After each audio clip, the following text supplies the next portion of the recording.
ஆண்டவராய் இயேசு கிறிஸ்துவின் நாமத்தினால் உங்கள் யாவருக்கு என்னுடைய அன்பான வாழ்த்துக்களை நன்றிகள் நான் தெரிவித்துக் கொள்கிறேன்.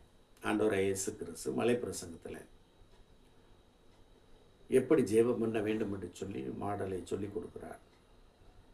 அந்த ஜெபத்தில் உம்முடைய ராஜ்யம் வருவதாக, உம்முடைய சித்தம் பரமண்டலத்தில் செய்யப்படுவது போல பூமியிலேயும் செய்யப்படுவதாக என்று ஆண்டவர் கூறுகிறார். உம்முடைய ராஜ்யம் வருவதாக, எனவே ராஜ்யம் வர வேண்டும் என்று ஜெபியுங்கள் என்று சொல்லுகிற காரியத்தை நம்ம கவனிக்கணும்.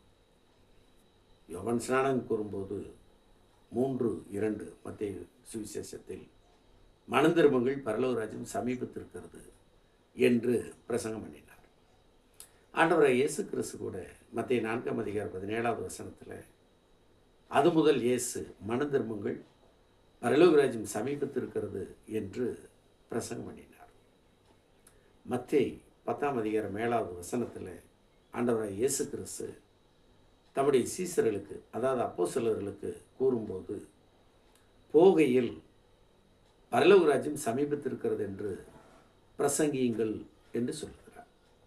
அப்போது ராஜ்யம் வர வேண்டும் என்பதற்காக ஜெபம் செய்வது அவசியம். நான் அந்த ராஜ்யத்தை சொல்லுகிறேன். தானியேல் 2:44 கூறும்போது, அந்த ராஜாக்களின் நாட்களில் பரலோகத்தின் தேவன் என்றென்றைக்கும் அழியாத ஒரு ராஜ்யத்தை எழும்ப பண்ணுவார். அந்த ராஜ்யம் வேறு ஜனத்திற்கு விடப்படுவதில்லை.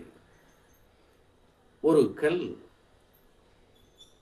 கையால் பெயர்க்கப்படாமல் மலையிலிருந்து பெயர்ந்து உருண்டு வந்து இரும்பையும் வெண்கலத்தையும் களிமண்ணையும் வெள்ளியும் பொன்னையும் நொறுக்கினதை நீர் கண்டீரே, அப்படி அது அந்த ராஜ்யங்களெல்லாம் நொறுக்கி நிர்மூலமாக்கி தானோ என்னென்றைக்கு நிற்கும் என்று தீர்க்க தரிசனமாகவும் சொல்லப்பட்டிருக்கிறது.